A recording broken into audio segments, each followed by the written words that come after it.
This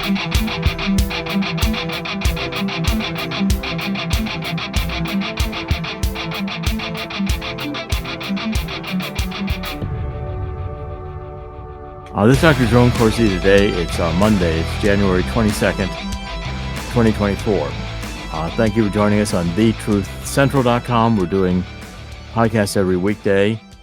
You can follow me on @CorsiJerome1, @CorsiJerome1 on X, or Twitter as it used to be.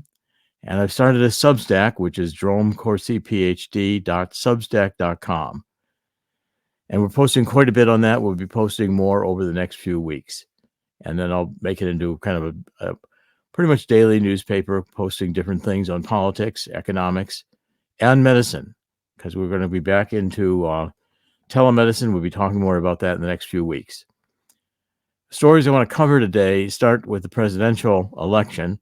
Of course, it's been widely reported that DeSantis retired his campaign. He withdrew. He decided he cannot beat Trump.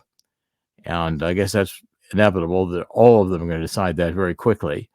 I don't see that there's any real opposition to Trump. Although I'm starting to see articles saying that if Trump had as his vice president, Robert Kennedy Jr., that he would really sweep the election. And I think that's possible. And I don't know whether the two of them can get together or not. What I do know is that Nikki Haley, now in New Hampshire, is showing her true colors. She is playing the race card. She's playing the victim card, the woke card, and she's appealing to Democrats. Of course, the New Hampshire primary is an open primary, so the Democrats can vote in the primary, Republican primary, and they'll vote for Nikki Haley, because when they open primaries like New Hampshire, the opposition party, if there's a strong candidate like Donald Trump, the Democrats switch into the GOP primary and vote for the weaker candidate, Nikki Haley, trying to boost her candidacy. And this is what the mainstream media is pushing because they hate Donald Trump. And this, I think, is going to be interesting to watch. But Nikki Haley is showing her true colors. I want to play about a minute and a half of an interview she gave. It's a little hard to listen to, but I want you to hear just how many different Democratic talking points she can hit in a minute and a half. She's going to start with the race card, or being an Indian, victim card, how difficult it was to be a person of color, and then she's going to end up with some more woke cards. So just listen to this and ask yourself if this is really a GOP Republican or a rhino. We were the only Indian family in our small southern town. I was teased every day for being brown. So anyone that wants to question it can go back and look at what I've said on how hard it was to grow up in the deep South as a brown girl. Anybody can look at my record and see when Walter Scott was shot down by a dirty cop, how I made sure that the Walter Scott family didn't suffer because we put the first body camera bill in the country in place. Anybody can look at the fact that when we had 9 amazing souls die in Mother Emanuel Church, I did something that no Republican or Democrat ever wanted to touch, which was call for the Confederate flag to come down, because it would take 2/3 of the House and Senate and was an impossible feat. I don't know what you're implying with that, but what I will tell you is saying that I had black friends is a source of pride. Saying that I had white friends is a source of pride. If you want to know what it was like growing up, I was disqualified from a beauty pageant because I wasn't white or black, because they didn't know where to put me. So look, I know the hardships, the pain that come with racism. It's the reason that I fight bullies every day when it comes to racism, anti-Semitism, or hate, and I always will. If I didn't mention slavery on that day, it's because that's an automatic. There's always been, the Civil War's always been known about slavery. Well, that's the Nikki Haley play, and so there we go. I mean, I don't recall that she said anything about an issue. Craig, what do you think? It looks like she's really still, after a couple of weeks, trying to backpedal from that Civil War comment. And the media seems to be pounding on that for some reason. Either it's because they're letting her say something, or they want to make names for themselves. But it seems that Haley is really backpedaled on this. She's playing that race card every time she's talking. She calls herself basically the bullied, if you will. And the temper of her campaign, I should say, over the last couple of weeks was to seemingly appeal to what many will call rhinos, the very moderate or the left-leaning Republicans, and yes, Democrats to switch parties. Maybe those who are dissatisfied with Joe Biden. Democrats may have a problem with Haley too, because Haley could destroy Biden in a general election as well. So either Trump or Haley could, or likely will, beat Joe Biden. The Democrats must be on an I hate Trump campaign, if you will. But I also believe it's because of the fact that Trump will overturn or just get rid of some of these destructive policies that the Biden administration pulled off. Well, no doubt about that. I mean, Trump is clearly going to take the sweep the primaries. I don't know if Nikki Haley will last beyond New Hampshire. She looked pretty desperate there, and the two interviewers looked like they had their jaws open. I mean, jaws dropped. I mean, they're listening to this nonsense and say, what's going on. One of the things I'm thinking, I want to emphasize through this week is that I think the woke is reached its peak. I think people are sick of it, and I think this identity politics nonsense, victimization and white and brown and red and green or whatever color you want to be. I guess why can't you be any color you want to be, just like you can be any sex you want to be or any gender you want to be? You can. What about that Rachel Dolezal from Washington? Remember her? Yeah, I remember that. Yeah, I mean, they can be any color they want. Why they can be any sex they want? They can be any color they want. They could be an animal. They could be reincarnated from ancient times. I mean, these people are nuts. And I think the country's getting sick of the celebration of schizophrenia. Let's go on to the next story, Chris. I want to, enough with Nikki Haley. I think she'll be gone pretty soon. The Ukraine war. Well, of course, there's a good article today that without U.S. funding, and pretty much the United States is about the only country funding Ukraine right now. Europe is in too bad a shape. Europe has pretty much wrecked itself with this green policy, and Germany is deindustrializing. Just too expensive to run a factory in Germany. So Germany's already in recession. The EU is a mess. The EU is overwhelmed with immigrants who are largely Muslim that do not assimilate into the European culture. And so Europe is about to be ripped apart culturally. It's in a class of civilizations, as it were, and that's not going to go very far except into chaos. So the Biden administration has pledged to support Ukraine as long as it takes, and they're looking now for the money, and Congress is not forthcoming. The conservative Republicans have dug in on border protection, and Biden's not going to get any more money for Ukraine unless there's something done with the border. Of course, that'll probably compromise in the final analysis. The GOP usually backs down. They kick the can down the road, so the government's going to stay open until March, and then we have another border crisis showdown with, are we going to fund Ukraine, or are we going to, how many more billions of dollars are we going to spend that we don't have? So the point is, I think that, committing another $44 billion, which we have committed to Ukraine since February 2022, we don't do another $40 billion. What are we going to gain? This war is in a stalemate. There's no chance Ukraine is going to uplift Russia from the territory Russia seized. Russia is now in control of the eastern part of Ukraine. It's in solid control of the south along the Black Sea, except maybe for Odessa. It's attacking Kiev. Everything we've been told about this about the Ukrainian war by the mainstream media is nonsense. People have not been told that the western part of Ukraine is largely allied with Germany, and it's still Nazi. There are, in fact, neo-Nazi groups fighting for Zelensky. Zelensky has been oppressing the Russian Orthodox Church. That's not been reported. The Ukrainians' counteroffensive, remember the big hype going into last spring? Ukraine was going to have a counteroffensive, and they were going to push back Russia. It didn't happen.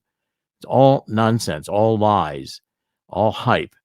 The Democrats in the State Department, Hillary Clinton, this whole group have wanted to push NATO right to the edge of Russia. And now they're talking about in the Baltic Sea getting Sweden and Finland both in NATO and building a Baltic wall, like the Maginot Line in World War II the French had. I mean, these are silly, if not just provocative acts. And the State Department, which has been leftist probably since its inception, is certainly in modern times. This has been a disaster to think that, I guess, the Democrats, as soon as Russia abandoned communism with the fall of Berlin Wall, the Democrats turned against Russia because they'd always been in love with Russia as long as it was communist. Now the Democrats are communists. So, of course, they want to take back Russia for communism. So we're going to fight with Ukraine in this war. And the other part of it is I think Ukraine is being kept open right now because it is a money laundering state. Clearly, our Justice Department is doing nothing about Biden. They're not going to, this obvious corruption, massive corruption. But the Clintons started it. Clintons with the Clinton Foundation. Hillary Clinton had her private email server. And lo and behold, Bill's over here touting the Clinton Foundation.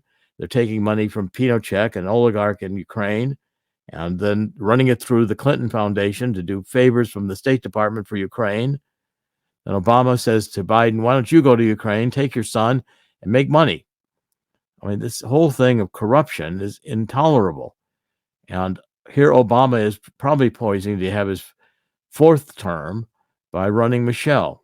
That should be a real show. I can hardly wait to see Michelle run. I can hardly imagine how just devastating that's going to be in terms of tearing the country apart again.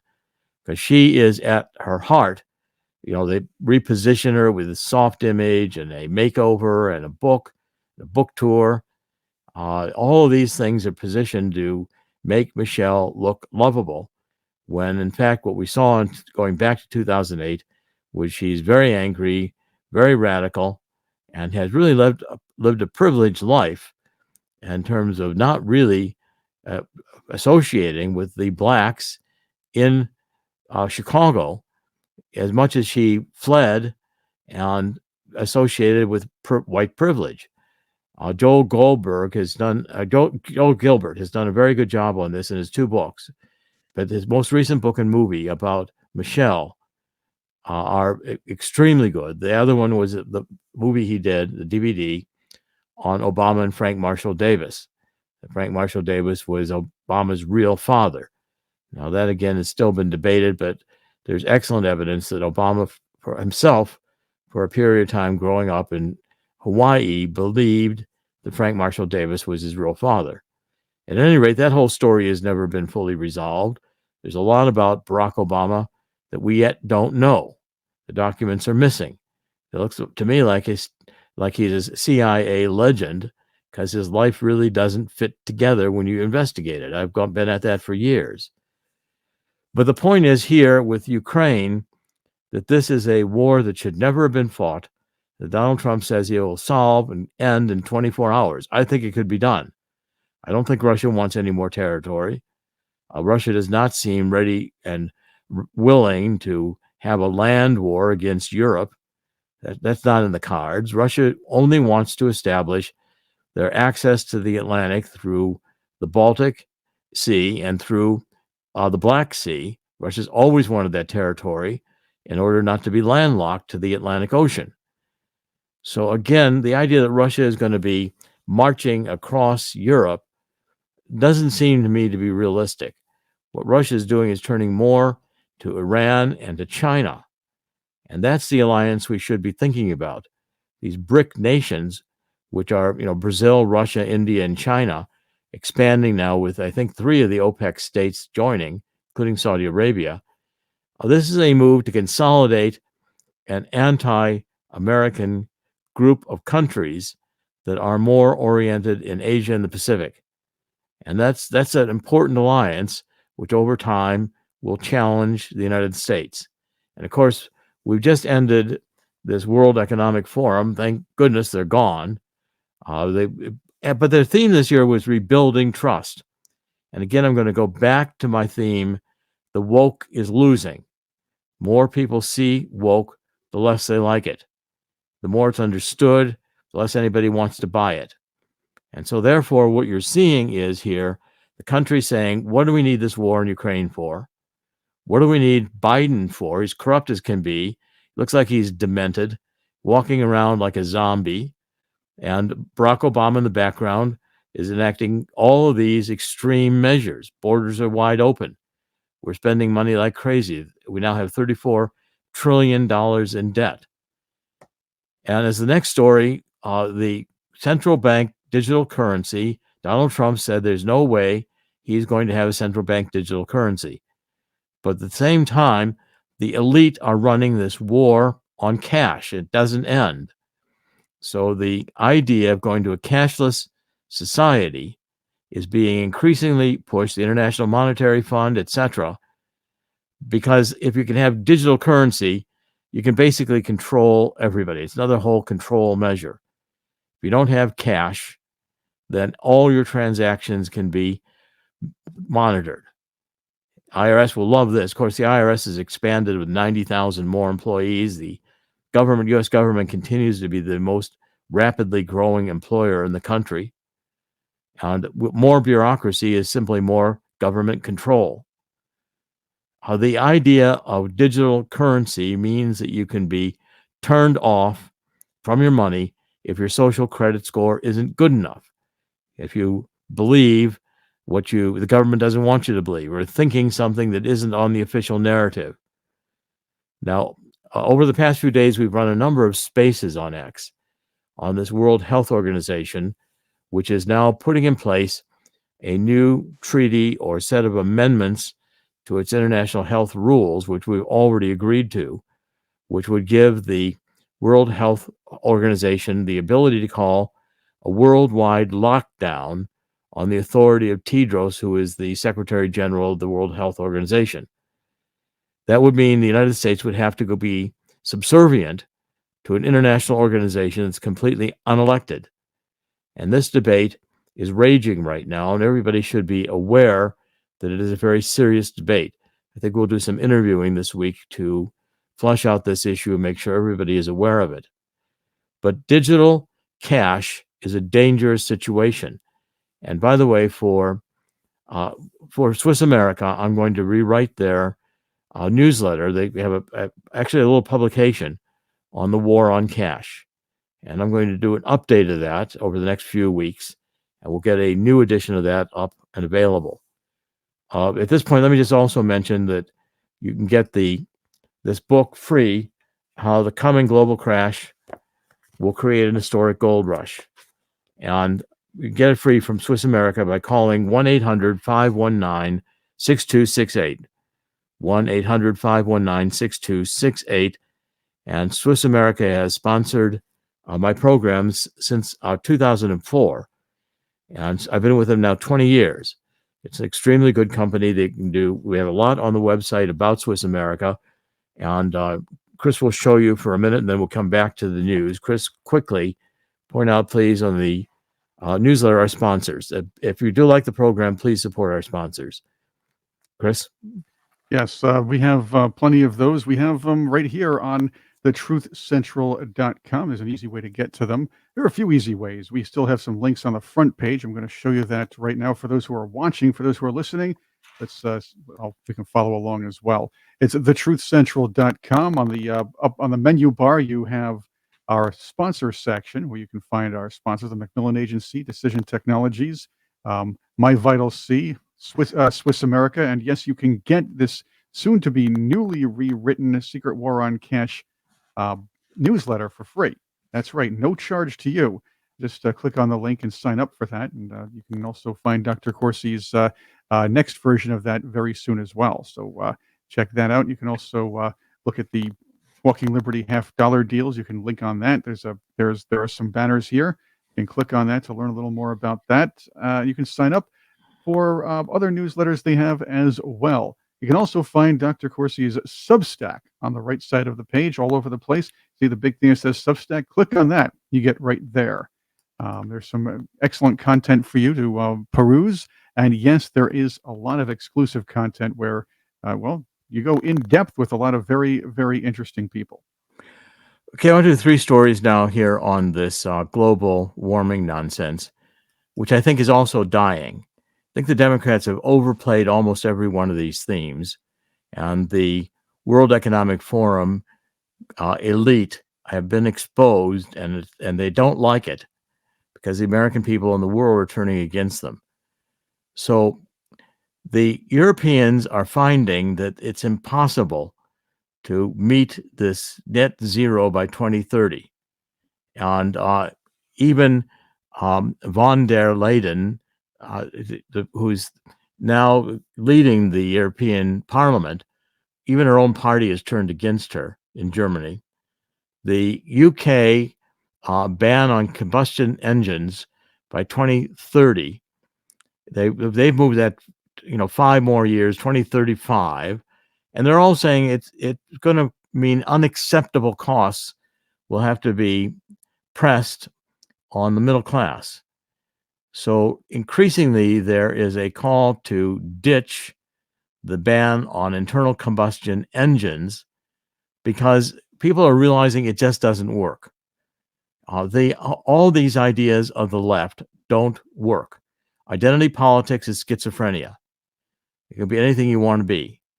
As we're saying, why don't you pick a color, decide you're green, decide whatever you are, and in terms of your gender.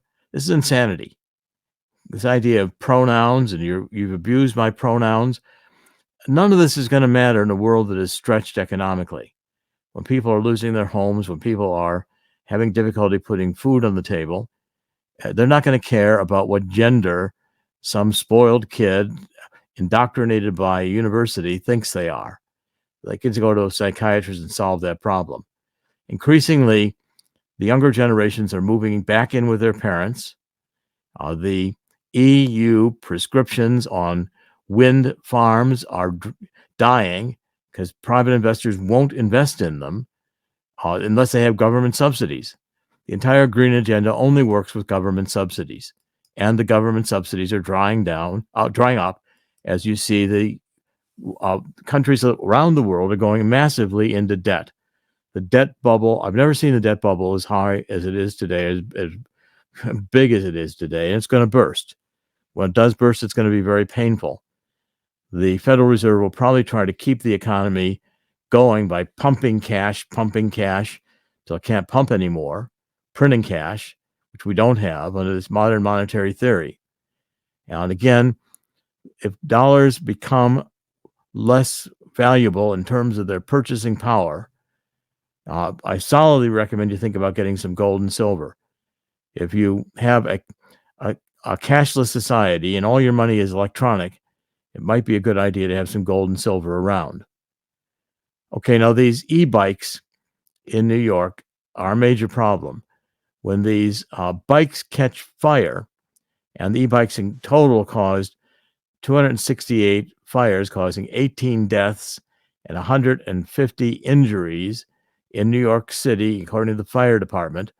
These are the figures from, I believe, 2023, and they are increasing as people take these batteries in to get them fixed or refurbished. And again, the shops doing that in New York are not necessarily going to refurbishing the batteries according to the right standards. Now, when these fires burn, and there's videos of these fires on the internet, they really explode, and they're chemical fires, lithium-based chemical fires. So they're very hard to put out because they can't be put out with water. They have to be put out with chemicals. So earlier in January, an e-bike battery exploded in a Queens bike store, resulting in a 2-alarm fire. The incident came just days after another e-bike fire caused an explosion in a public housing complex in the Bronx, resulting in 1 death and injuring 6 others. So this whole idea of going to these e-bikes to get around the city and having them all run on lithium-ion batteries is going to cause a major fire hazard. These things explode unpredictably. And as they do, the explosion is pretty horrific. And then the fire is even more difficult because it is not easily put out. It just burns, and it's like an explosion, and the flames expand through an area very rapidly. I watched several of these videos over the weekend and found it was pretty amazing how truly dangerous this electric technology is in its current state. It's really not ready for prime time in terms of having a lot of these e-bikes in all major cities in the country. Of course, our cities are getting unlivable. They're getting filled with filth. And I mean, truly, human defecation, homelessness, drugs. This is the Democratic formula. Defund the police. Now, that's a good idea, isn't it? Defund the police, let the psychopaths and the criminals take over, which is what they're going to do. I mean, how stupid can the Democrats be? Well, when you realize they're not stupid at all, but they're neo-Marxists, and they're doing this intentionally in order to destroy capitalism and blame it all on capitalism, then they can have their new world order of their utopia. Their utopia will be a totalitarian dystopian utopia, which only a very few, the Bill Gateses of the world, will be transhuman, self-appointed transhuman, and the rest of us, according to Harari, great advisor to the World Economic Forum, and Klaus Schwab, will be useless because the machines will do the work. Of course, Herbert Marcuse, Frankfurt School, thought that was just wonderful because then we could have uninhibited sex. We could have drugs, uninhibited sex, and video games and entertainment. That would keep us going because we're essentially useless. The better idea probably would be, since we exhale carbon dioxide, and they've demonized carbon dioxide, which is insane. It's plant food. We are in an interglacial warming period, and the Earth now is sustaining more life than it's ever been able to sustain. We should be celebrating this period of time. Carbon dioxide is only 0.04% of the atmosphere, and human beings are attributable to a very, very small percentage, maybe 3% of the carbon dioxide in the atmosphere. By the way, 600 million years ago, we had more carbon dioxide in the atmosphere than we do today, and we had ice ages. Carbon dioxide follows global warming. It doesn't cause it. Okay, now to continue on the insanity of the solutions the Democrats are offering us, these electric cars are not sustaining their value on resale. Electric cars lose as much as half of their value after just 3 years on the road. That's what the new figures are showing, according to this Auto Trader, where they say these are unsustainable levels of depreciation.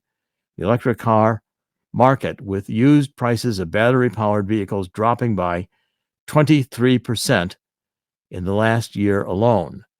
So the online vehicle market said a motorist buying a 50,000 pound, that's in British currency, like about $60,000 or $70,000, in that range, probably $65,000, electric car, could expect to lose half in value over 3 years, while a similarly priced petrol car would lose less than a third of its value. So the value of electric cars has dropped dramatically in the last 12 months after the COVID-related supply shortages eased and as rising electric prices hit demand. So people don't want these electric cars because they're going to be too expensive. They're difficult to maintain. They lose their value, and there's no resale. So we're going to have junkyards of electric vehicles. We're going to have junkyards of turbine engines and solar panels. And the Chinese have the markets in all of these. Chinese also have the market cornered on the rare earth minerals needed to make the batteries. When you take a look at these electric vehicles, the hydrocarbon fuels needed to produce them have to be taken into the equation because they are not net zero carbon dioxide vehicles. Also, if you have one in Chicago right now with the frigid temperatures in this winter, you probably can't get it charged. You have to pre-charge these electric vehicles before they can take a charge. A lot of the charging stations are frozen and don't work. So you're stuck with an electric car that you can't get recharged, and you can't put gasoline in it and make it work. So you're stuck, and you've got a very expensive car that won't get you around anywhere. Junkyards are going to be filled with this dystopian idea that we could have a transition to wind and solar. From the get-go, the physics of wind and solar as energy dictated that they don't work as efficiently as gasoline, diesel fuel, etc. The combustibility of hydrocarbon fuels are what make them valuable, because you can get the energy when you need it. When wind and solar, if the sun isn't shining or the wind isn't blowing, you can't generate any solar or wind energy. Got to store it in a battery. That also uses up energy to store it. Then you got to transmit it. So these whole things, the whole structure of wind and solar, are that they are less robust forms of energy in terms of the law of physics. To try to make them the entire grid doesn't work. People will be recharging their cars at night. That's when the grid, based on hydrocarbon fuels, the transformers are cooling down. Those transformers are worked heavily all 24 hours a day. They're going to burn out quicker. We do not have an electric grid set up for wind and solar. That would take trillions of dollars in infrastructure to re-engineer. We're not going to save the planet by doing so. In fact, we'll probably be using more hydrocarbon fuels, which have to be available in the intermittent times when the wind and solar aren't working. What are you going to do when your electric car doesn't work? You can't have another car you're dragging around, like taking two horses through the desert in case one dies. Your electric vehicle dies, you're stuck. Your electric bike burns, you're not only stuck, you may have killed somebody. These are insane ideas. And Chris, I want you to comment in a minute, but the theme I want people to be left with here is that when we judge this woke agenda, we've got to attack it where it's most vulnerable. Where it's most vulnerable is inherently the woke agenda is corrupt because it's promoting oligarchs who want to grab all the money themselves and destroy the middle class. So Biden is not an unusual or rare. It's endemic to the system. And the Justice Department is supporting the corruption. And Ukraine, we have trillions of dollars in the Pentagon that are unaccounted for. Where did that money go? So we've got a massive scheme here, and our intelligence agencies are in on the drug markets, the weapons markets, pharmaceutical markets.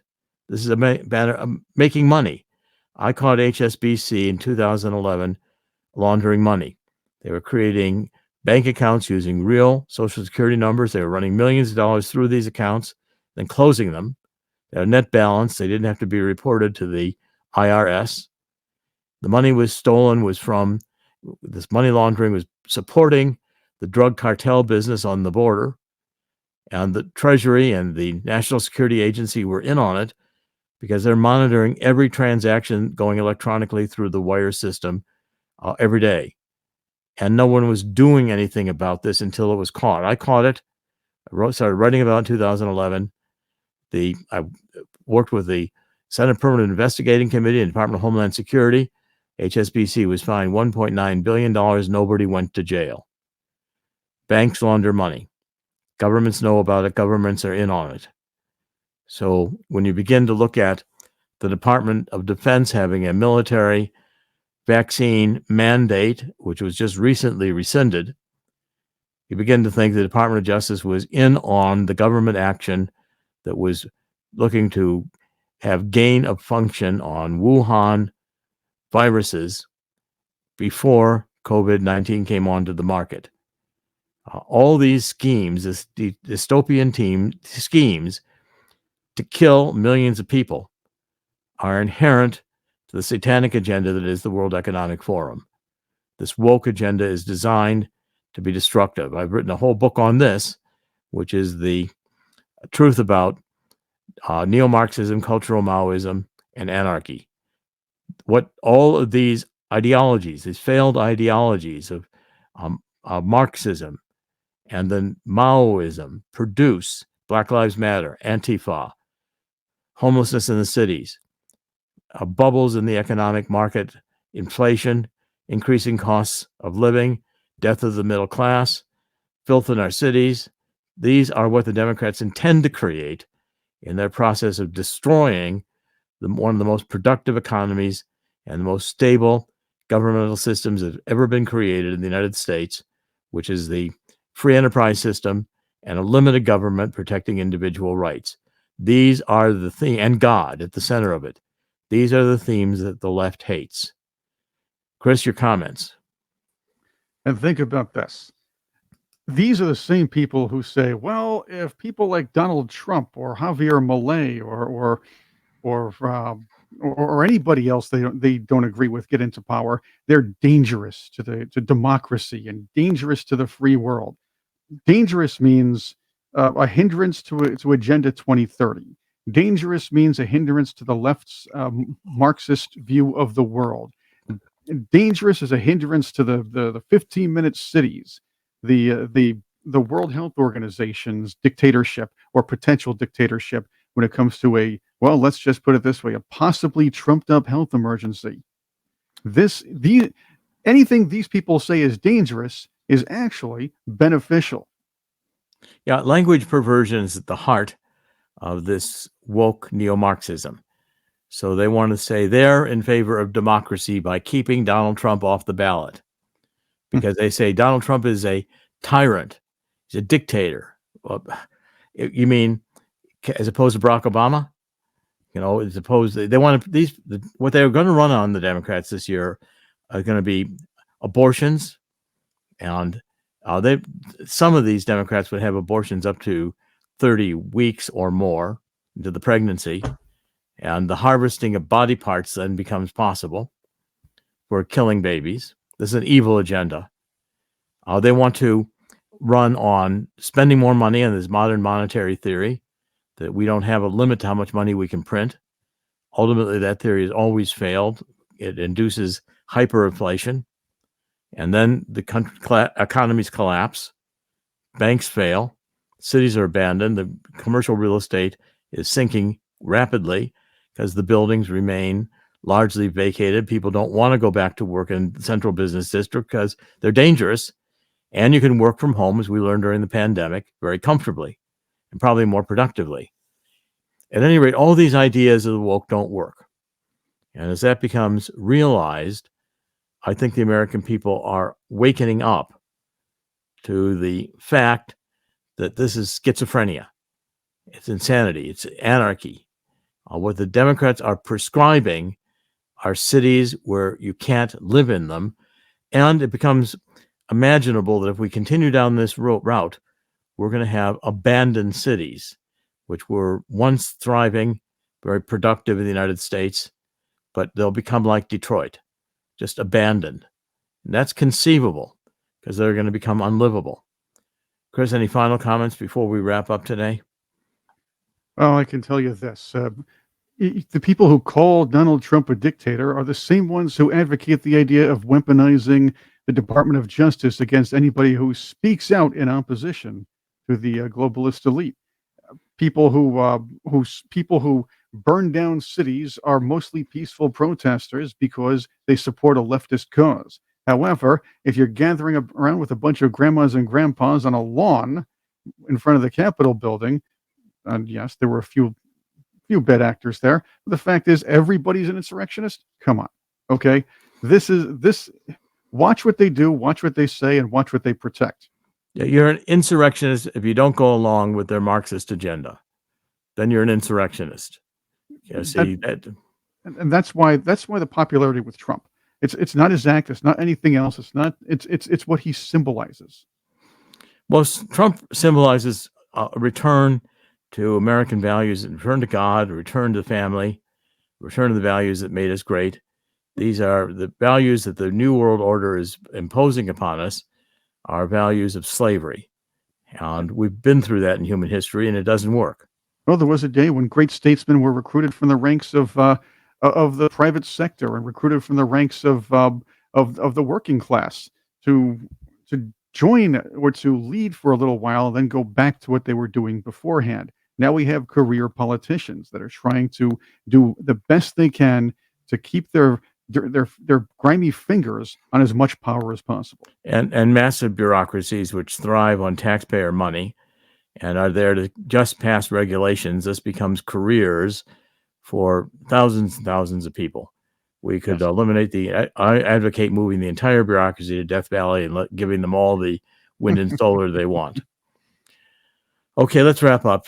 This is Dr. Jerome Corsi. And by the way, people are saying the colors come back into my hair. And I've been taking this My Vital C, which is one of our sponsors, Carbon 60, for going on now to 5 years. And I can tell you it's got some remarkable vitality, longevity principles to it.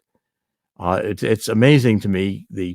It's a molecule of 60 carbon atoms around a nucleus in a cage structure, like a soccer ball. It was only discovered about 40 years ago.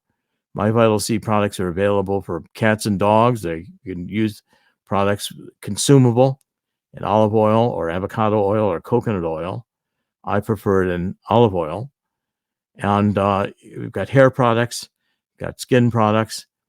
These are just exceptional products. If you've not tried Carbon 60, try it. I think it's remarkable in its healing and anti-aging properties. I solidly recommend this to everybody to give it a try. My Vital C, it's one of our sponsors. Okay, and I always end by saying in the end, God always wins, and God will win here too. We're into a perhaps final battle with evil, one that hopefully will set the stage that this Marxist agenda, which goes back to the Garden of Eden, Satan saying, just eat this fruit and I'll show you, we'll make this place perfect. God didn't. God doesn't want you this fruit. He doesn't want you to know what he knows. But if you come with me, I'll teach you why God is wrong, and we'll beat God because we'll be better. We'll make this place perfect. The place is not going to ever be perfect. Wasn't meant to be perfect. This place is temporary. But it has an eternal nature to it in that life is eternal. And in the end, God will always win. God created this place. God can unplug it any time God decides to. And we violated God's law, murdering millions of babies in the womb, cutting them apart by abortionists, taking God out of our schools and our hearts. This was part of the communist plan going back to the 1930s. And I document that in my book on neo-Marxism, cultural Maoism, and anarchy. I encourage you to read it. It takes some effort to read it, but once you do, you will be changed forever, understanding this bizarre world in which these neo-Marxist, cultural Maoist monsters live. And if that's what our education institutions have become, we don't need them. This whole battle is going to have a judgment of God to it, because we have sinned, we have fallen from God's law, or God's rules. And in the spirit of 2 Chronicles 7:14, I encourage everybody to join me. Let's get on our knees and ask God's forgiveness. If we do so, God will hear our prayer and heal our land. And I think that's in the process of happening. Dr. Jerome Corsi, today is January 22nd, 2024. It's Monday. We will be back tomorrow and every weekday with a new podcast. Thank you for joining us. God bless.